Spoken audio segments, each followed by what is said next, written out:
Hello, আসসালামু আলাইকুম dear viewers, কেমন আছেন সবাই? আজকে আমি আপনাদের সাথে শেয়ার করব আমার ঢাকা থেকে সাজেক বাইক ট্যুরে A to Z। এই ভিডিওতে থাকবে আমরা কি কি প্ল্যান করেছিলাম, কি কি প্রস্তুতি নিয়েছিলাম এবং আমরা কোন কোন জায়গাগুলো আমরা ভ্রমণ করেছি সাজেকের অন্যান্য, এবং আমাদের রিসোর্টগুলো কেমন ছিল, আমাদের কেমন খরচ হয়েছে ইত্যাদি বিষয়গুলো আমি আপনাদের সাথে শেয়ার করব। সো আপনারা যারা ঢাকা বা দেশের যে কোনো স্থান থেকে বাইকে অথবা যে কোনো বাহনে যেতে চান, আপনারা এই ভিডিওটা শেষ পর্যন্ত দেখতে থাকুন। ইনশাল্লাহ অনেক কিছু জানতে পারবেন এবং অনেক আইডিয়া আপনাদের হবে।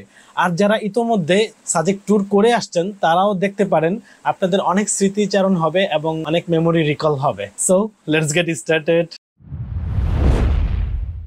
সো প্রথমেই আসে বাইক মেনটেন্যান্স। বাইক মেনটেন্যান্সের মধ্যে কমন যে বিষয়গুলো থাকে, ইঞ্জিন অয়েল এবং হচ্ছে আপনার engine oil filter, air filter, throttle cable এবং হচ্ছে ক্লাচ কেবল, ব্রেক প্যাড বা brake shoe, tyre pressure, tyre gel যদি প্রয়োজন হয় দিয়ে নেন, ইত্যাদি বিষয়গুলো একটু চেক আপ করে এবং রেডি করে নেওয়া। দেন হচ্ছে ট্রাস্টেড এবং ওয়েল নোন কোনো ফুয়েল স্টেশন থেকে আপনার ফুল ট্যাঙ্ক ফুয়েল নিয়ে নেওয়া। এটা হচ্ছে আপনার যেহেতু অনেক লং ট্যুর করবেন, সো ট্যাঙ্ক ফুল করে নেওয়াটাই বাঞ্ছনীয়। আমি ঢাকা থেকে 1300 টাকার তেলে আমার ট্যাঙ্কে ফুল হয়ে যায় এবং এই তেল দিয়ে আমি ঢাকা থেকে সাজেক যাই এবং সাজেক থেকে হচ্ছে আলুটিলা এগুলো ঘুরে টুরে আমি আবার বারোইয়ারহাট এসে আরও 500 টাকার তেল নেই। টোটাল আমার 1800 টাকা তেল লাগে। তখন তেল পার লিটার দাম ছিল হচ্ছে 130 টাকা। আমরা দুজন আপ ডাউন করেছি। ডিয়ার ভিউয়ার্স, সেফটি গিয়ারকে অনেকেই বার্ডেন বা বোঝা মনে করে, কিন্তু আমি সেটা মনে করি না। আমি মনে করি লং ট্যুর মানেই হচ্ছে সেফটি গিয়ার অবশ্যই পড়তে হবে। আর পাহাড়ি রাস্তায় তো কথাই নেই, কারণ হচ্ছে আঁকা বাঁকা যেভাবে রাস্তাগুলো থাকে সেখানে safety gear must. Dear viewers, আমাদের জার্নিটা প্রায় 350 কিলোমিটারের। সো এই জন্য আমাদেরকে একটা প্রপার প্ল্যান থাকতে হয়। সে প্রথম আমাদের যে প্ল্যান সেটা হচ্ছে ঢাকা থেকে বারোইয়ারহাট। আমরা রাত 12টায় ঢাকা থেকে রওনা দিই। আমাদের টার্গেট ছিল আমরা ভোর হওয়ার আগে আমরা বারোইয়ারহাট পৌঁছে যাব। মাঝে আমরা হচ্ছে নূরমহলে বিরতি দেই, ফাইনালি হোটেল নূরমহলে চলে আসছি। ওখানে খাওয়া দাওয়া করি, ফ্রেশ ট্রেশ হই। আবার মাঝে মাঝে কোথাও প্রয়োজন হলে আমরা পেট্রোল পাম্পে থেমে ওখান থেকে আরেকটু ফ্রেশ হয়ে নিই। এইভাবে আমাদের জার্নি চলছিল। এখন আসে আমাদের হাইওয়ে রাইডিং এট নাইট, মানে আমাদের রাত্রের বেলা আমাদের যে হাইওয়ে রাইডিংটা ছিল সেটা কেমন ছিল। আমরা আলহামদুলিল্লাহ ঢাকা থেকে বারোইয়ারহাট পর্যন্ত আমাদের খুব মসৃণ ছিল আমাদের রাইডটা, কারণ হচ্ছে রাতের বেলা গাড়ি ঘোড়া কম থাকে। নাইট রাইডিং বাইকারদের জন্য আরেকটি উপভোগ্য বিষয়। বিশেষ করে আমার রাতে রাইডিং বা ড্রাইভিং করতে ভালো লাগে, কারণ রাতে রাস্তায় কোনো মানুষজন থাকে না কোনো রিক্সা, ভ্যান বা সিএনজি। থাকে শুধু দূরপাল্লার বাস, প্রাইভেট কার এবং মালবাহী ট্রাক, পিকআপ ও বড় বড় লরি। এই বড় বড় খেলোয়াড়দের মাঝে হাতে গোনা দু একটা আমাদের মতো বাইকারদের দেখা যায়। সো এই ক্ষেত্রে আমাদেরকে অনেক সতর্ক থাকতে হয়, কারণ এই বড় বড় গাড়িগুলোর মাঝে আমরা হয়তো বাতাসে উড়ে যেতে পারি। সো খুব সাবধান হয়ে বড় গাড়িগুলোকে আমরা রেসপেক্ট করে করে চলি। বিশেষ করে আমি এই জিনিসগুলো ফলো করি। আমি হইতেছে একদম মাঝখানে, সামনে ঢাকা এক্সপ্রেস, পিছনে মার্সা, এক পাশে আইল্যান্ড আরেক পাশে হচ্ছে বাস। আমি মার্সারে ছেড়ে দিই বরং। সো এবং হচ্ছে হাইওয়ে যেহেতু সবাই এখানে একটা গতি থাকে, সো আপনার একটা গতি মেনটেন করে চলতে হবে। একদম স্লো গেলেও প্রবলেম, আবার হাই স্পিড মানে ওভার স্পিড হইলেও প্রবলেম। তো জাস্ট একটা ভারসাম্য চেক অ্যান্ড ব্যালেন্স রেখে আপনাকে যেতে হবে। সো এইভাবেই আমরা মজায় মজায় ঢাকা থেকে আসতেছিলাম। একটা পর্যায়ে ভোর হওয়ার আগে আমরা বারোইয়ারহাট পৌঁছে যাই। বারোইয়ারহাট আগে এসে আমরা কিছুক্ষণ রেস্ট টেস্ট নিয়ে ফ্রেশ হই। ভোর হলে পরে আমরা বারোইয়ারহাট থেকে রওনা করি। ডিয়ার ভিউয়ার্স, আমাদের প্ল্যানের দ্বিতীয় ধাপ হচ্ছে বারোইয়ারহাট থেকে খাগড়াছড়ি শহর ও দিঘিনালা আর্মি ক্যাম্প হয়ে 10 নং বাকাইহাট পুলিশ ও আর্মি ক্যাম্প, যেখান থেকে আমাদেরকে সাজেক যাওয়ার মূল অনুমতি নিতে হবে। আমাদের এই দ্বিতীয় স্টেপটি খুবই গুরুত্বপূর্ণ, কারণ এই স্পেলে আমাদের পাড়ি দিতে হবে প্রায় 125 কিলোমিটার। আর সময় দিনের আলো ওঠার পর থেকে সকাল 10টা এর মধ্যে। 10টা 30-এ এলেও আপনি এসকর্ট ধরতে পারবেন। এসকর্ট মিস হলে বিকাল 3টায় আরেকটি এসকর্ট আছে, যেটার জন্য আপনাকে লসে পড়তে হতে পারে। ডিয়ার ভিউয়ার্স, তৃতীয় ধাপে আমরা বাগাইহাট থেকে এসকর্ট তথা পুলিশ, বিজিবি ও সেনাবাহিনীর যৌথ প্রটোকল ও নিরাপত্তার বেষ্টনীতে সাজেকের দিকে এগিয়ে যাচ্ছি। আমরা এমন এক গন্তব্যের দিকে ছুটে চলেছি যা সমুদ্রপৃষ্ঠ থেকে প্রায় 2000 ফুট উপরে।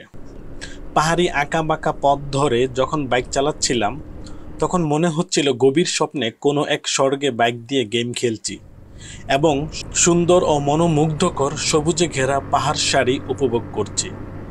আর সাদা তুলোর মতো মেঘের ভ্যালি চোখ দিয়ে প্রবেশ করে হৃদয় ছুঁয়ে দিচ্ছে। ভুলে গিয়েছিলাম যে 12 ঘন্টা যাবৎ জার্নি করছি। গতরে ক্লান্ত শ্রান্ত থাকলেও মন ছিল উৎফুল্ল। এভাবেই 12টা 15 মিনিটের দিকে স্বপ্নের গন্তব্য সাজেকে এসে পৌঁছাই, যে স্থানে আসার জন্য এত প্রস্তুতি, এত প্ল্যান আর এত ত্যাগ। রিসোর্ট। আমরা যেহেতু ওয়ার্কিং ডেতে এসেছি সেহেতু আমরা তুলনামূলক অল্প টাকায় এই কটেজটি পেয়ে যাই। এক রাতের জন্য আমাদের 1500 টাকা গুনতে হয়। কটেজটি ও কটেজ থেকে ভিউ দুটোই আমাদের বেশ পছন্দ হয়েছে। আপনাদের কেমন লেগেছে কমেন্টে জানাবেন প্লিজ। সাজেকের সৌন্দর্য। বর্তমান সময়ে ভ্রমণ পিপাসু মানুষের সবচেয়ে প্রিয় গন্তব্য সাজেক। ভোরে সাজেকের সৌন্দর্য দেখার জন্য সবাই সাজেকের হেলিপ্যাডে ভিড় জমায়। এখান থেকে সাজেকের অনেক সুন্দর ভিউ দেখা যায়। আচ্ছা, এই যে এখান থেকে এদের ভিডিওগুলো খুব সুন্দর আছে। হ্যাঁ হ্যাঁ হ্যাঁ হ্যাঁ, দেখা যায় সাদা তুলোর মতো ভ্যালি, মনে হবে কষ্ট ও খরচ দুটোই সার্থক। প্রায় 2000 ফিট উপরে আমাদের প্রিয় খাবারগুলো তৈরি হতে খরচ পড়ে যায় সমতলের তুলনায় অনেক বেশি। ফলে সেখানে খাবারের মূল্য একটু বেশি হওয়াটাই স্বাভাবিক। আমরা বেশিরভাগ সময় হেলিপ্যাডের পাশে বিজিবি দ্বারা পরিচালিত এই রেস্তোরাঁয় খাওয়ার চেষ্টা করেছি। এখানে প্রাইস রিজনেবল এবং হালাল হারাম নিয়ে ভাবতে হয় না। খাবারও আলহামদুলিল্লাহ যথেষ্ট সুস্বাদু। লুসাই গ্রাম। লুসাই একটি ক্ষুদ্র নৃগোষ্ঠী। তারা পূর্ব বাংলাদেশ, উত্তর পূর্ব ভারত এবং মায়ানমারে বসবাস করে। তারা নিজেদের মঙ্গোলীয় জনগোষ্ঠীর বংশধর বলে পরিচয় দেয়। তাদের অধিকাংশই পাহাড়ে জুম চাষ করে। লুসাই পাহাড়ের নামেই তাদের নামকরণ হয়েছে। এই গ্রামটিতে লুসাইদের ঐতিহ্য তুলে ধরার চেষ্টা করা হয়েছে। এখানে তাদের পূর্বের ব্যবহৃত বিভিন্ন সামগ্রী প্রদর্শন করা হয়েছে তাদের সমাজ ও সভ্যতাকে। এই গ্রামটি ঢুকে ভিতরে বেশ ভালো লাগছে। সবকিছুই একটু গুছালো, একটু অন্যরকম, একটু নান্দনিক, বেশ আনন্দই লাগছিল। আবার অনেকেই লুসাইদের পোশাক আশাক পরে তাদের নাচকে অনুকরণ করার মাধ্যমে বিভিন্নভাবে দৃশ্যগুলো ক্যামেরা বন্দি করছে এবং এখান থেকে পাহাড়ের ভিউগুলোও বেশ উপভোগ্য। সর্বোপরি আমাদের লুসাই গ্রাম দেখাটাও সার্থক ছিল। এখন আমাদের সাজেক থেকে ফিরার পালা। আমরা রেডি, সাজেক থেকে বেরিয়ে যাচ্ছি, কটেজ ছেড়ে দিচ্ছি। তারপর যাব হচ্ছে আমরা ক্যাম্প থেকে আমাদেরকে হচ্ছে ভ্রমণের ট্যাক্স দিতে হবে এবং কিছু আনুষ্ঠানিকতা আছে, সেগুলো সেরে আমরা স্কট ধরবো। স্কট ধরে হচ্ছে আমরা রওনা করেছি। এখন আবার উঁচু থেকে নিচু যেই পাহাড়গুলোতে নামছি, এখান থেকে দৃশ্যগুলো আরো সুন্দর লাগতেছে। অনেক মিস করবো সাজেককে। ঐশ্বর্যময় সৌন্দর্যের অহংকার খাগড়াছড়ি আলুটিলা পার্কে ভ্রমণে গেলে আপনি মুগ্ধ হবেন, এটা নিশ্চিত করে বলা যায়। এটি বাংলাদেশের একটি অন্যতম ব্যতিক্রমধর্মী পর্যটন কেন্দ্র। এখানে আপনি পর্যবেক্ষণ টাওয়ার, বিশ্রাম কক্ষ ও বসার সুব্যবস্থা সহ আলুটিলা গুহা যাওয়ার সিঁড়ি দেখতে পাবেন। আলুটিলা গুহা বাংলাদেশের খাগড়াছড়ি জেলায় অবস্থিত একটি প্রাকৃতিক গুহা। সমুদ্র সমতল থেকে 3000 ফুট উচ্চতা বিশিষ্ট আলুটিলা বা আরবারি পাহাড়ে আলুটিলা গুহা বা রহস্যময় সুড়ঙ্গ অবস্থিত। নামে এটি টিলা হলেও মূলত এটি একটি পর্বত শ্রেণী। বিশ্বের যতগুলো প্রাকৃতিক গুহা আছে, আলুটিলা সুড়ঙ্গ বা গুহা তার মধ্যে অন্যতম। এই গুহাটি খুবই অন্ধকার ও শীতল। খাগড়াছড়ি বেড়াতে এলে বা সাজেক ভ্যালিতে যাওয়ার পথে সবাই অন্তত একবার নাকি গুহাটি ঘুরে যায়। তাই সিদ্ধান্ত নিলাম ঢাকা যাওয়ার আগে এর দর্শন নিয়ে যাব।